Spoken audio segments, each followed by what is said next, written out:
자, 오늘 함께 은혜 받을 말씀은 고전 1장 26절부터 31절 말씀과 히브리 11장 36절부터 38절 말씀을 통해서 은혜를 나누고자 합니다.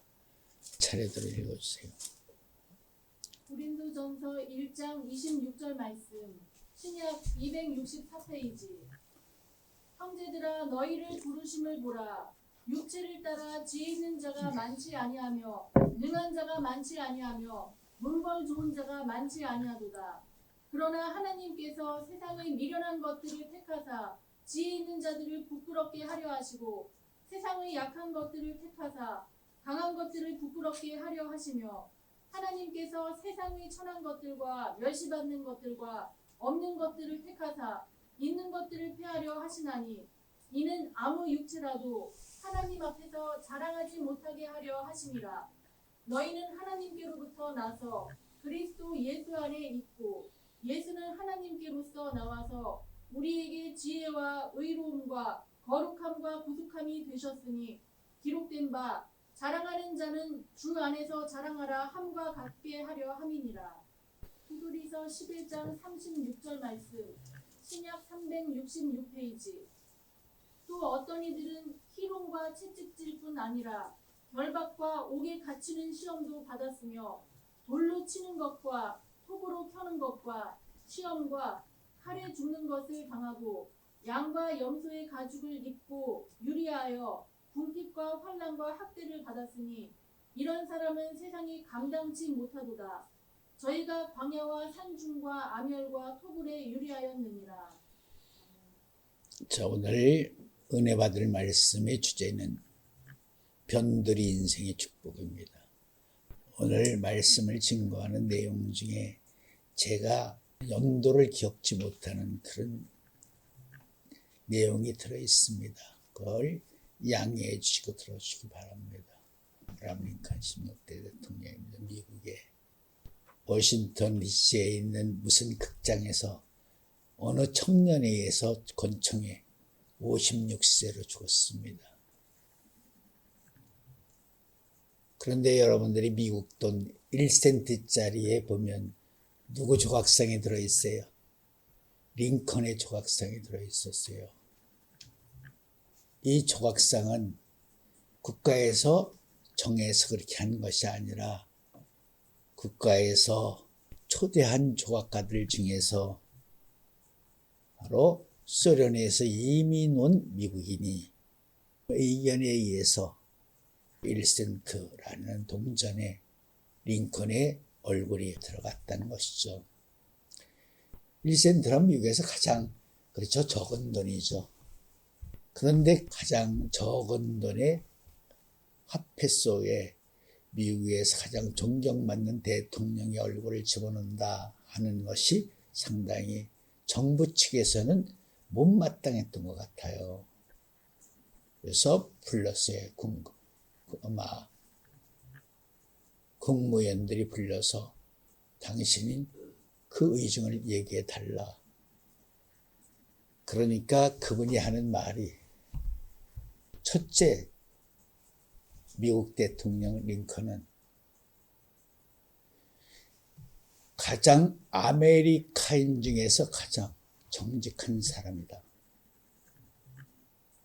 특히 어린이들에게 가장 부끄럽지 않는 사람이다. 그리고 7,8기라는 우리나라 말처럼 정말 실패와 불행을 거듭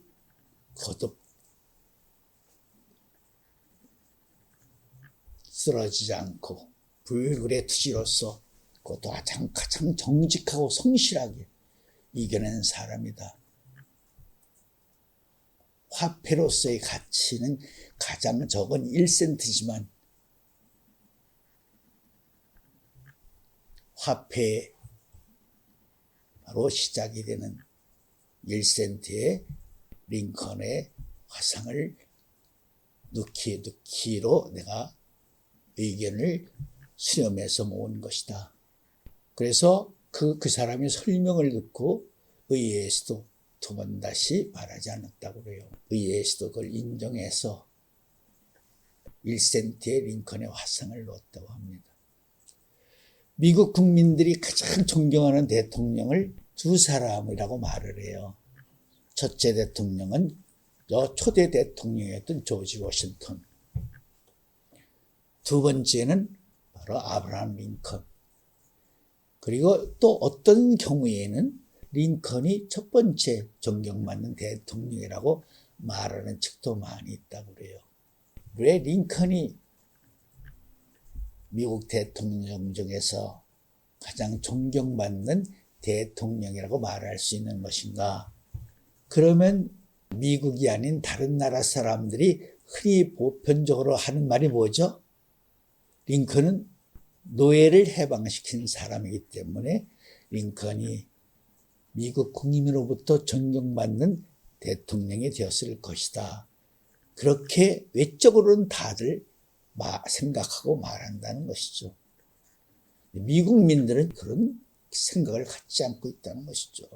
남북 전쟁을 통해서 노예를 해방시킨 것은 링컨 개인 자신이 한 것이 아니라 링컨을 중심으로 한 링컨을 바로 그렇죠. 링컨과 함께 했던 사람들에 의해서 이루어진 것이지 그것이 바로 미국 국민들로부터 가장 존경받는 대통령의 장점이라고는 말할 수 없다는 것이죠. 그러면 링컨이 왜 존경받는 대통령이라고 말할 수 있는 것인가? 실패와 불행 속에서 승리하는 바로 인간이었기 때문에 미국 아브라함 링컨이 미국 국민으로부터 가장 존경받는 대통령이라고 말한다는 것입니다. 어떻게 보면 태어나는 순간부터 링컨은 상당히 불행한 사람이었어요. 자기 친구도 누군지 모르죠. 자기 어머니가 이미 다른 씨를 베가지고 다른 남자와 자기 아버지, 친분은 양부지 결혼을 해서 태어났으니까 링컨의 어머니와 결혼한 계부. 글씨를 모르는 사람들이에요. 일자무식이에요. 이 얘기는 1820년대부터 시작하는 얘기예요. 그래서 하루에 빵 3개를 편안히 먹은 적이 없다고 그래요. 링컨이 태어난 데가 노래에도 있지. 켄터키에 있는 오두막집. 오늘 주제처럼 정말 보잘것없는, 내놓을 것 없는 불행한 변들이 인생 중에 하나로 태어났죠. 학교를 전혀 다니지 못했어요. 어려서부터 아주 힘들고 어려운 굳은 일로 삶을 살았다고 합니다. 출생신문으로부터가 떳떳지 못하니까 그것을 알고 있던 계부가 링컨을 사랑할 리가 없죠. 그래서 어려서부터 계부가 시키는 힘든 일은 다 맡아서 하고 그러다가 링컨이 14살 때 어머니가 죽습니다. 죽을 때 이렇게 유언을 했다고 그래요. 죽으면서 성경책을 하나를 주면서 너는 부자가 되기를 원하지 말아라. 훌륭한 사람이 되기를 원하지 말아라. 내가 너한테 마지막으로 주는 이 성경책을 열심히 읽는 사람이 되거라.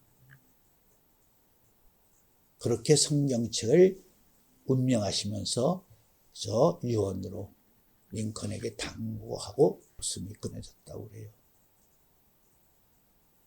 성경책을 읽으려면 그걸 알아야죠.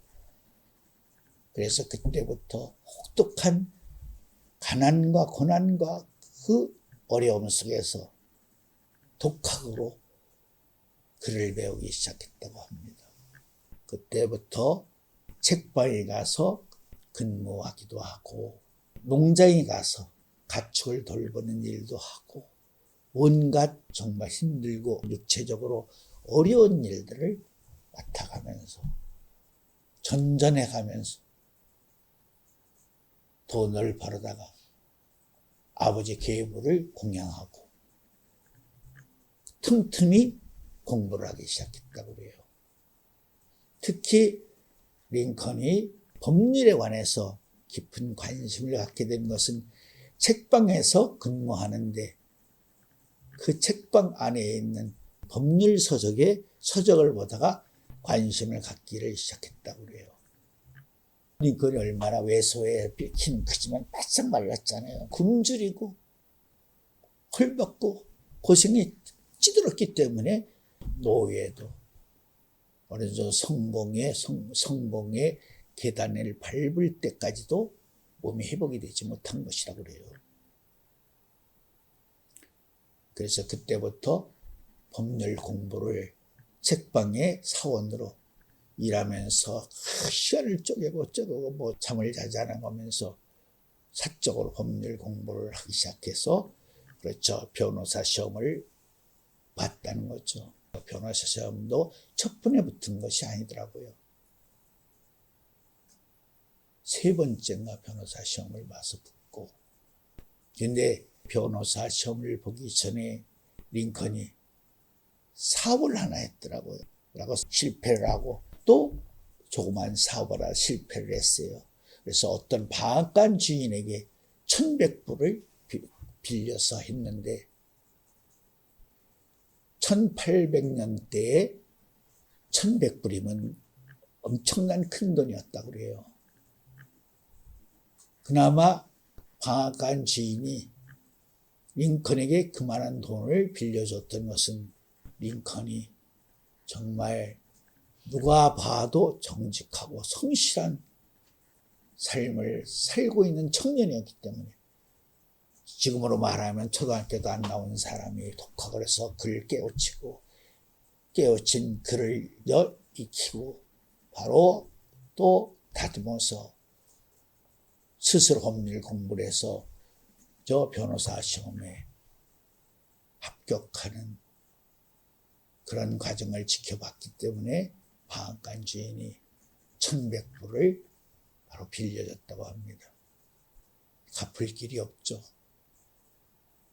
다시 빌려주지도 않고 빌릴 수도 없고.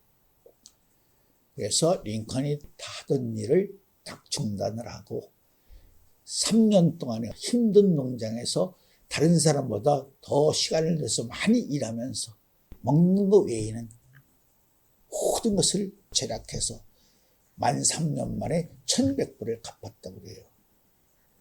그것이 주변에 소문이 알려져서 링컨은 정말 정직한 사람이다. 성실한 사람이다. 그래서 그때 이제 첫 번째 여인과 만나서 결혼해서 아들을 넷을 낳았더라고요.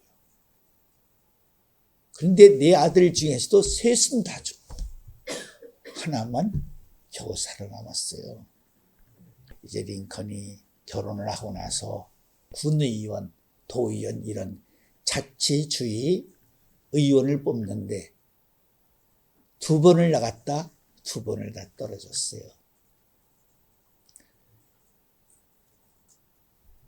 그리고 나서 또 불행이 겹쳤어요. 첫 번째 부인이 죽었어요. 그때까지만 해도 링컨이 침례교회를 다녔더라고요. 어머니가 주셨던 성경으로. 내 2번째 만난 여자가 아주 독실한 장로교인 여자였었어요. 그래서 그때 아내의 영향을 받아서 침례교인이었던 아브라함이 장로교인으로 신앙을 바꿨다. 2번째 여인을 만나서 안정되어 가는 과정이 하원 의원으로 나왔어요. 그래서 떨어졌어요. 또 다음에 또 나왔는데 하원 의회를 2번을 떨어졌어요. 그러면서도 의원이 아니라 의회 무슨 공무원으로 들어가서 정적인 공부, 의회 공부도 열심히 하고 해서 1840몇 년도에 상원의원에 나왔어요. 한 번 떨어졌어요. 다음번에 또 나왔어요. 또 떨어졌어요. 그 다음에 이제 부통령으로 나왔어요. 부통령으로 나와서 또 떨어졌어요. 그러다 결국은 대통령이 됐다는 거죠. 미국 사람들이 아브라함 링컨, 미국 대통령을 가장 존경하는 대통령 인정하는 것은 흑인 노예를 해방시킨 것하고는 별개라는 거죠. 실패와 불행을 이기고 승리한 승리의 인간. 그 점이 미국 사람들이 가장 링컨을 존경하는 대통령으로 인정하는 내용이라는 것입니다. 실패의 연속, 불행의 연속. 그러면서도 좌절하지 않고 끝내 포기하지 않고. 그래서 링컨의 좌우명이 바로 이런 이 말씀이라는 거예요. 내가 할 수 있는 일은 최선을 다해서 다 한다. 이건 링컨의 일화입니다. 대통령 시절에 국무위원들과 공식적인 담소하는 가운데 회의 중에 링컨이 이런 말을 했다고 해요. 개꼬리를 다리로 인정한다면 개다리는 몇 개입니까? 뭐 그거 대답 못할 사람 있나? 5개입니다. 그랬더니 링컨이 갑자기 그냥 박자를 콱 치더니만 대노를 했다고 그래요.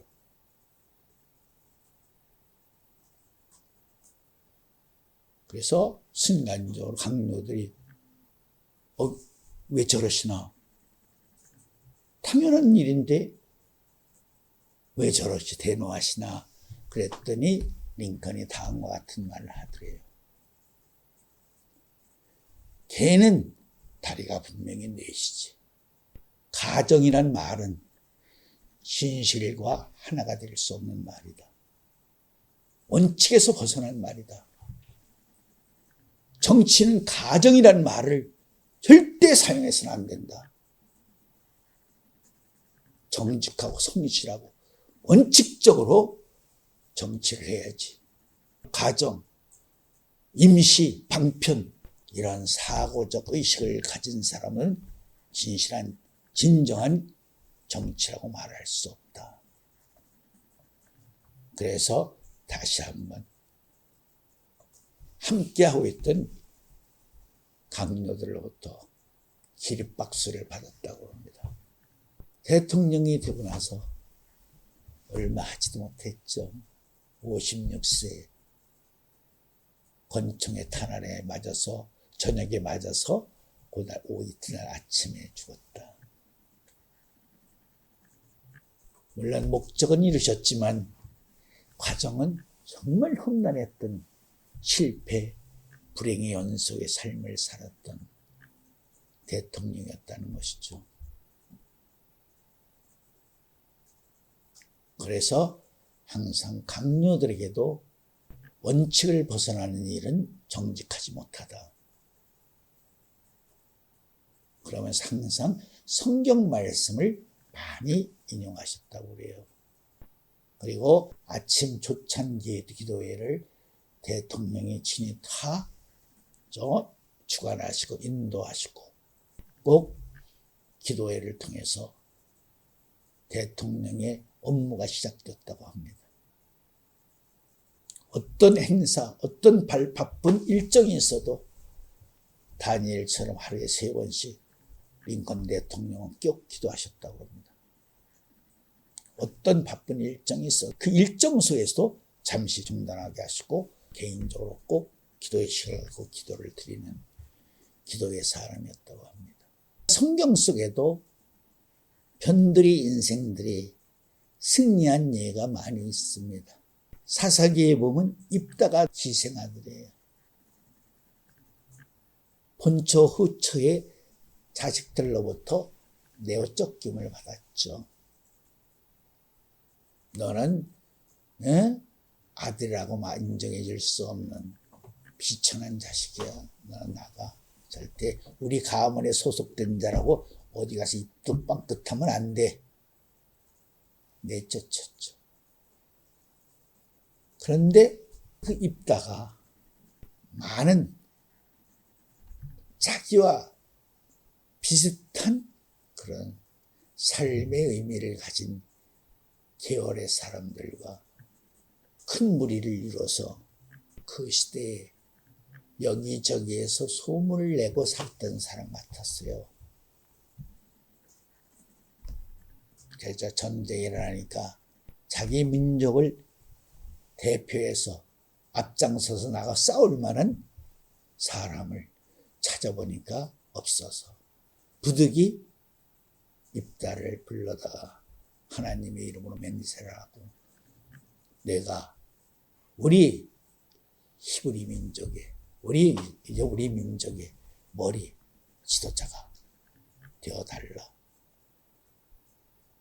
그래서 여러분들이 알다시피 입다가 바로 사사가 되어서 자기 백성을 지키는 그런 결과를 이루기도 했죠. 입다에게는 중요한 구속사의 비밀이 들어있다는 걸 여러분들이 잘 알잖아요. 입다의 딸이 성경 전체적으로 인신 번제를 드린 최초의 제물이었습니다. 변들이 인생 중에서도 가장 찌꺼기 같은 인생. 방금 전에 말했던 링컨도 그런 사람이고요. 입다도 그런 사람이고요. 성경에 그런 사람들이 얼마나 많습니까? 모세도 참 묘한 칠생의 신분을 가진 사람이죠. 지금 이 시대에도 고모와 결혼해서 산다 그러면 현실적인 삶의 윤리적 도덕적 기준으로 용서를 못해요. 당신 같은 인간들은 우리도 같이 살 수 없어. 쫓겨났죠. 그러나 모세도 그렇게 태어난 사람. 모세, 아론, 바로 그의 누이 미리암. 삼남매가 아므람과 고모와 결혼한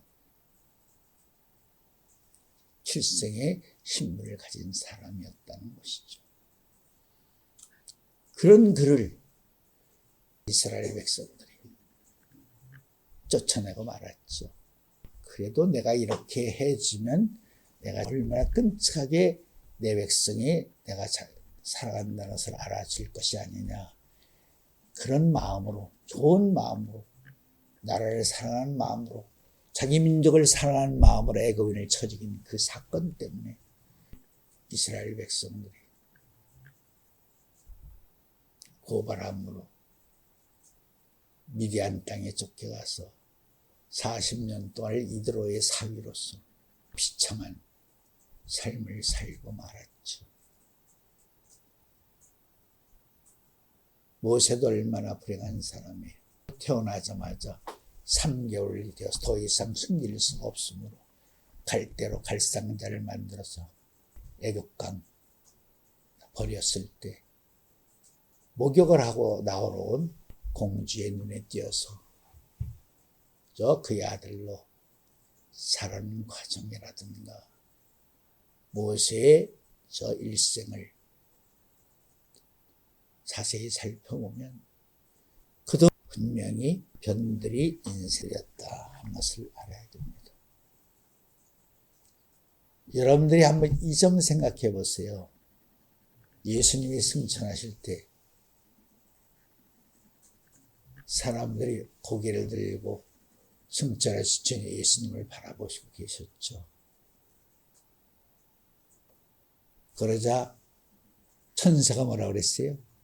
뭐라고 그랬는지 한번 들어보세요. 예루살렘 사람들아, 이스라엘 사람들아 그랬나?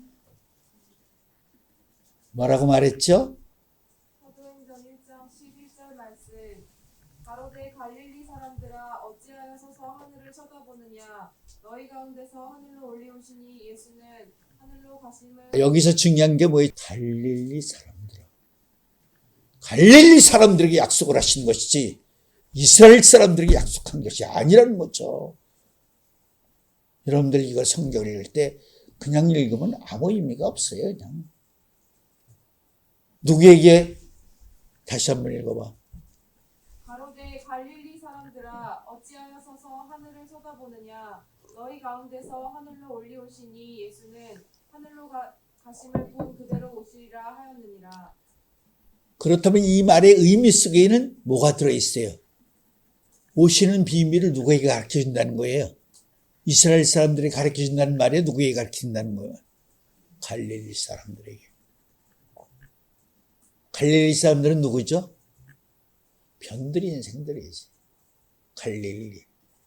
이스라엘 땅이면서도 이스라엘 백성들이 그 땅을 자기 땅이라고 말하지 않았어요. 예수님 때만 해도.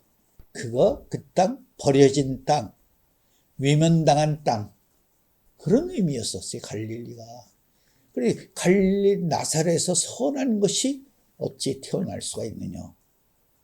그렇게 이스라엘 땅이면서도 버려진 땅, 외면당한 땅, 가장 비천한, 천박한 인생들이 사는 땅. 오늘날 기독교인들이 무슨 생각해요?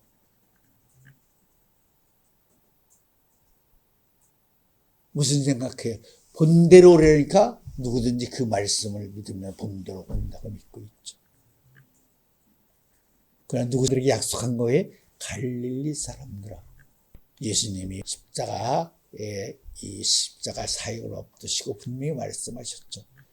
내가 죽었다가 살아나서 갈릴리 가서 너희를 기다리라. 갈릴리.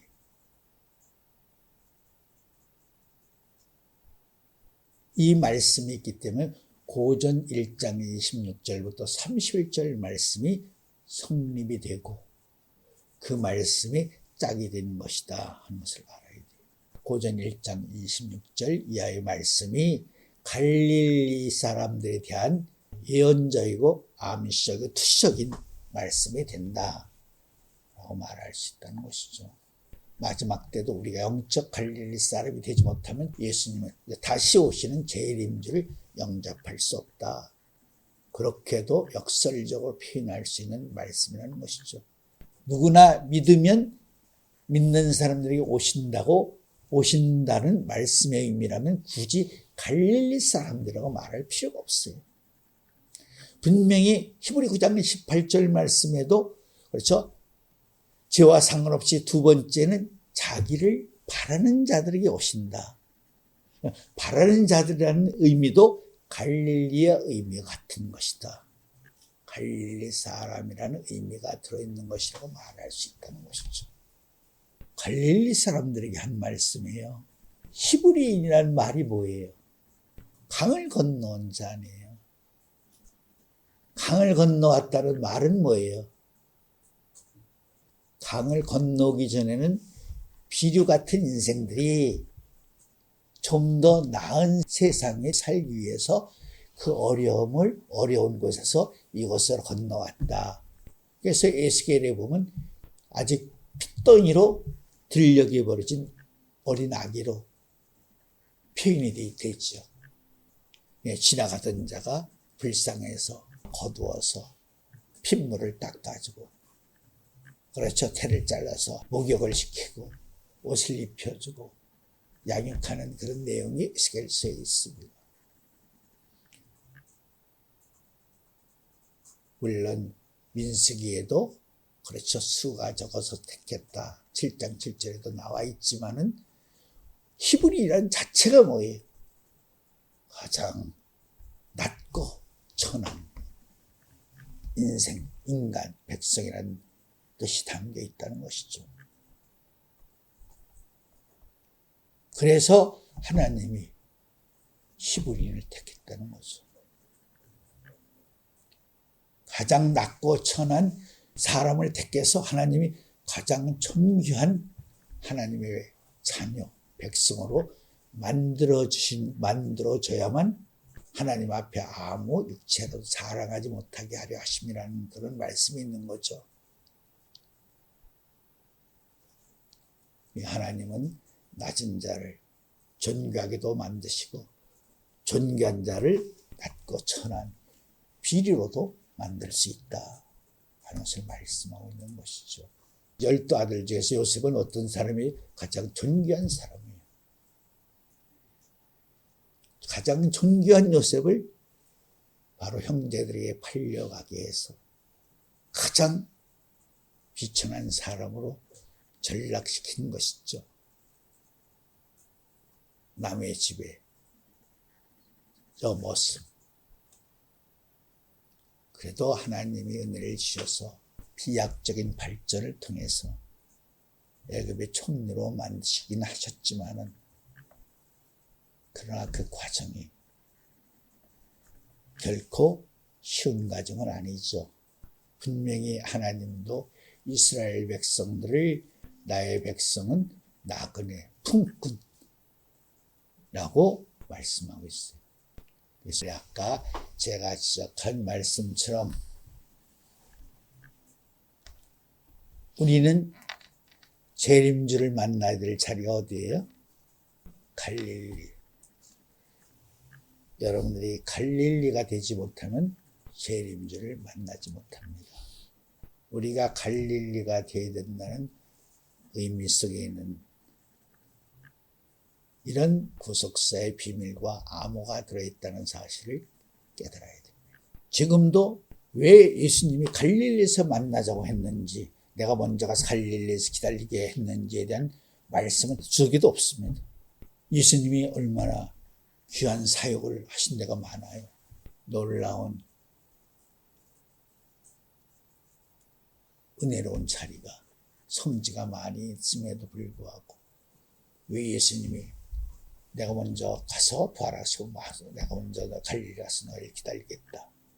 그 말의 의미는 어떤 뜻인가?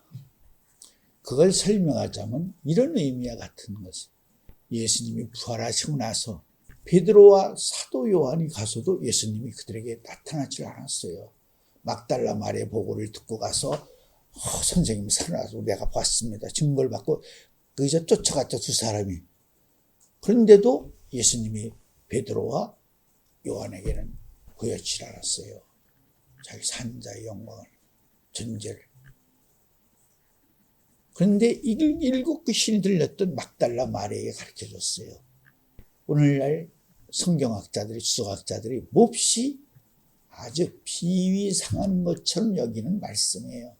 하필 하나님이, 예수님이 부활하신 영광의 주께서 일곱 귀신이 들렸던 그 천박한 그 여인에게 자기의 부활의 성체를, 거룩함을 처음 나타났을까? 베드로, 요한이 무덤에 달려갔을 때는 왜 그들에게는 보여주지 않고, 왜 그 여자를 통해서 그가 살아났다는 말씀을 듣게 했을까? 그 이유를 아는 사람만이 갈릴리에 가서 기다리라는 의미를 아는 사람이 되는 것이에요. 예수님이 바리새인이 간청해서 저 점심 때 점심 식사하러 제자들과 함께 들어갔어요. 바리새인 집에. 그런데 그 동네 사람이 다 아는 저 죄인인 어떤 여자가 예수님의 뒤에 와서 발에 향유를 붓죠. 울면서 머리칼로 예수님의 발을 씻어줬죠. 예수님이 정말 올바른 바로 성자라면, 메시아라면, 우리가 다 아는, 이 동네 사람이 다 아는 죄인인 저 여자가 저런 짓을 하게끔 왜 둘 수 있을까? 이 성경에는 바리새인이 그렇게 말하고 있어요. 그래서 예수님이 바리새인에게 묻죠. 두 사람에게 빛을 줬다. 500데나리, 50데나리 둘 다 탕감해 줬다. 누가 더 많이 은혜 받은, 사랑을 받은 사람이라고 말할 수 있냐? 많이 탕감받은 자가 더 사랑을 받은 자라고. 네 말이 옳다. 너는 나에게 발실물도 주지 아니하고. 그런 말씀 없잖아. 그런 의미가 들어있어요. 너는 과시적으로 많은 사람들 앞에서 너의 의의를 자랑하려고 나를 식사 함께 대접하는 거지, 진심으로 하는 것은 아니다. 그러나 저 여자는 진심으로 자기 죄를, 자기가 죄인됨을 알, 부끄럽기 때문에 감히 앞에서 나오지도 못하고 뒤에 와서 내 발에 향유를 붓고 내 발을 닦으면서 눈물로 바로 회개하고 있지 않느냐. 그래서 예수님이 그 여인의 죄를 용서해 주셨다. 마찬가지입니다. 이 말씀을 올바로 정의하는 믿음을 가진 사람이 바로 갈릴리 사람이 될 수 있는 것이다 라고 말할 수 있다는 것입니다. 성경에는 정말 비밀과 암호로 점철된 말씀이 있죠. 암호화된 말씀이 있어요. 허락받은 자 외에는 알 수 없는 암호화된 말씀. 바로 그 말씀을 아는 사람들만이 갈릴리 사람이 되는 것이다 라고 말할 수 있다는 것입니다. 이렇게 하나님은 갈릴리 사람, 갈릴리로부터, 즉 다시 말하면 가장 천하고 낮은 사람을 통해서 하늘의 역사를 시작하고 마지막 때에도 가장 천하고 낮은 사람들에게 찾아오시게 되어 있다. 이 말씀의 결론이 이렇게 말할 수 있습니다. 고전 4장 9절 이하에 보면 하나님이 사도를 택하신 것은 우리를 마지막 미말에 죽이기로 작정하셨고, 죽이기로 작정한 우리들을 사람과 천사들에게 구경거리로 만들게 하셨고, 마지막에 11절인가 어디에는 우리를 만물의 찍기가 되게 하셨다. 그러니까 만물의 찍기가 되고 마지막 때 사람과 천사들의 구경거리를 만드시고, 그렇죠? 세상 끝에 죽이기로 작정된 자라는 사실을 믿음으로 믿고 있는 사람들이 비천한 변두리 인생 중에 그저 변두리도 같은 종교자가 되는 것이죠. 그들에게 다시 오신다는 거죠. 그들을 통해서 역사하시고 그런 사람들을 통해서 구원의 구속사의 세계를 펼치시고 그런 역사를 알고 그 역사에 당한 자기 자신을 만들어가고 있는, 순종하고 있는 그들에게 마지막에 찾아오신다는 것이죠. 돌아오신다는 것이다. 그래서 갈릴리 사람들아 라고 외친 것이다. 천사가. 기도 올리겠습니다.